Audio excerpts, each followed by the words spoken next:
Over the last 6 weeks, we've talked about finding an idea, making time, simplifying our process, building confidence, creating a routine, and testing whether your idea has potential. But none of those things matter if you don't stick with it long enough. If you don't stick with it long enough, you're not going to even see any results. That is where most people get stuck. We're not lazy. And it's not because we don't have discipline. It's because we feel like consistency means we have to do everything perfectly. And I want to challenge that idea. Welcome to Second Act Simplified. This podcast is for busy women in midlife who are balancing a career, family, life, but also want something of their own, which it might be a side hustle, hobby, or a passion project. Join me as we make that happen together. Consistency is not what you think it is. Imagine consistency is something that we're going to do every day. We never miss it. We're always motivated. We're always productive. But that's not what consistency really looks like. It might look like missing a week and coming back. And I just went through this. I was 6 weeks ahead recording the podcast and I was in great shape. I'm like, okay, I have 2 weeks to go. I'll have plenty of time to do that. That didn't happen. Things were busy at work. Things were busy at home. My son graduated high school. I had family in town. We had a graduation party. All these things happen. Life happens. So I didn't just say, I'm done. I missed 2 weeks. It's over. Nope, I'm back. We're finishing the last 2 episodes, and I already have a couple weeks worth of plans set up for the next few episodes. It doesn't have to derail everything when things don't go according to plan. You might have a bad month and you're going to pick it up and start over again. You just have to adjust when life gets busy because life is never going to be perfect. If you wait for it to be perfect, it's not going to happen. You need to continue when things are slow, maybe even try to get ahead. And then when things are busy, do the best you can. Then it might mean that you pick up where you left off. But this is really what I've learned. It's not perfection repeated, it's recovery repeated. There have been a number of times the past 2 years, because I'm coming up on 2 years, I'm so excited, since we launched the blog, and then about 8 or 9 months since the podcast went live, and things just don't go as planned. You can have the best set plans or the best intentions and life happens. You need to recover every time life throws you a curveball. Think about this. When you fall off track, how quickly are you willing to get back on track? You don't need motivation. Let's talk about it. Motivation is your emotional piece. Some days you're excited. Some days you're exhausted. I still go through that. I'm like, ugh, do I really have time for this? I have 10 other things I need to get done. Do I have time? Some day work explodes for me. Some days your family needs you.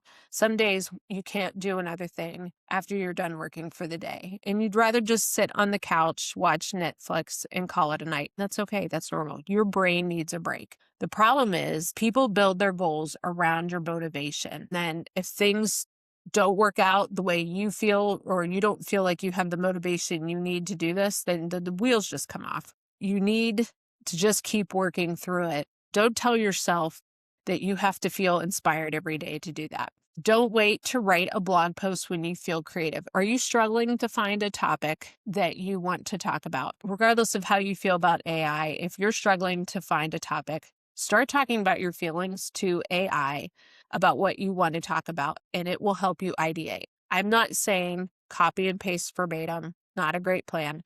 But if you're struggling to think of something, sometimes I'm just like, hey, I'm struggling. Here's some of my data. What am I missing that I should be talking about? It spits out 10 topics. I like 2 of them. Great. There's the 2 next episodes that I wouldn't have even thought of. A lot of times I'm just using Pinterest data, blog data, podcast data to do that. Or you wait till you have more energy. Ladies, really? We're not going to have more energy almost ever. Don't wait for that to happen. You can't plan around having more energy. You're going to have good days and you're going to have bad days. Motivation is going to come and go. Your progress, depending on motivation, will just make you inconsistent. You need to build a system that works even when your motivation disappears. That could be a planning session on Sunday, doing something on a Monday, like writing, if you're doing a blog, or writing a podcast episode. Do that on a Monday, one evening. If you need to reach out to potential customers or potential clients, do that on a Tuesday evening. Spend 15 minutes and then go from there. If you can get 15 minutes done, sometimes that's just enough to get your motivation going anyway. If you can get like 15 minutes in here, 15 minutes in there, it will help build your motivation. Sometimes you'll get more done and you'll feel more productive in short bursts than you will these long, endless bursts. Small systems work better for most people, especially if you're doing something on the side. Don't measure streaks. We like to keep score. Maybe you've done it too. I only worked on it twice this week. I missed last week. I fell behind. You're looking at the one negative thing instead of the 10 positive things. Over the course of the last month or the last year, my engagement has grown X%. But you're really focused on the 1 week you derailed and didn't do something. Think about it this way. If you had a coworker who had a bad day and they were super focused on that one bad day, as a good friend, you would say to them, hey, that was one day. Look at all the other things you did. We need to do that to ourselves. Have that conversation in your head when you're like, oh my gosh, I didn't do something this week. It's going to be okay. You did many other great things prior to that. Keep that momentum going. Think about 2 different people in your lives. One works on their goal for 15 minutes 3 times a week for the entire year. The other person goes in hardcore for 3 weeks, works constantly, burns out, and quits. Who got further ahead? It's going to be person A.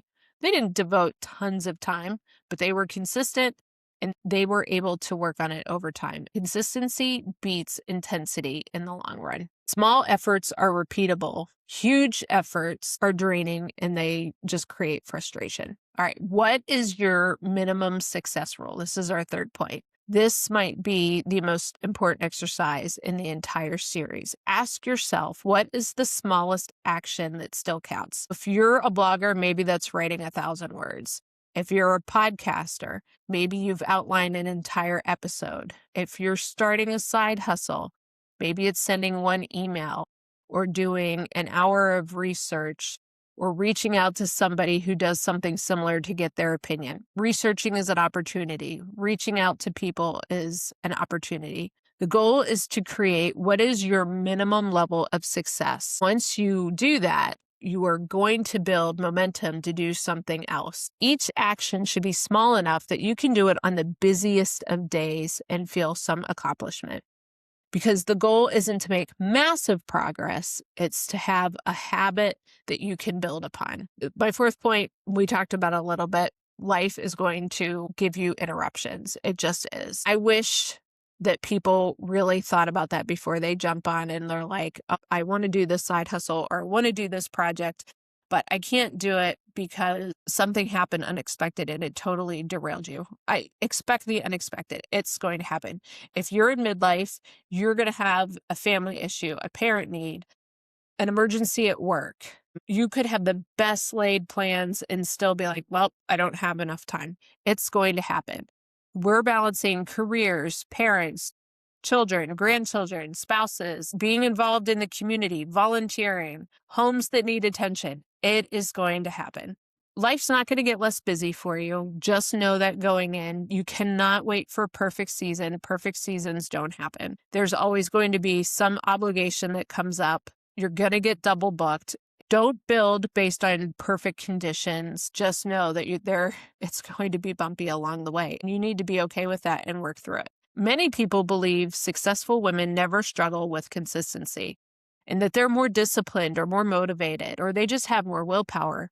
But that's not the case. Women who are successful are willing to restart over and over and over. They have a bad lunch. They're going to do it again. You can listen to anybody's podcast. If they're being real with you, they're going to have a bad month, a bad year, a bad week, a tough season, or things didn't go the way they planned. It's going to happen again and again and again. And they're going to keep going. That is what successful people do. You should expect failure and you should expect tough weeks. And that's how you're going to learn. The only failure is totally quitting and just giving up. I think one of the biggest myths we believe as women is that successful people are more disciplined than anybody else. What I've found is they're just more willing to start over again and again. When life gets busy, okay, they readjust. When you fall behind, okay, we're going to restart. When things don't go as planned, they keep going anyway. And that's what real consistency looks like. If you've listened to all 7 episodes so far, you're doing something that most people never do. You're showing up for yourself.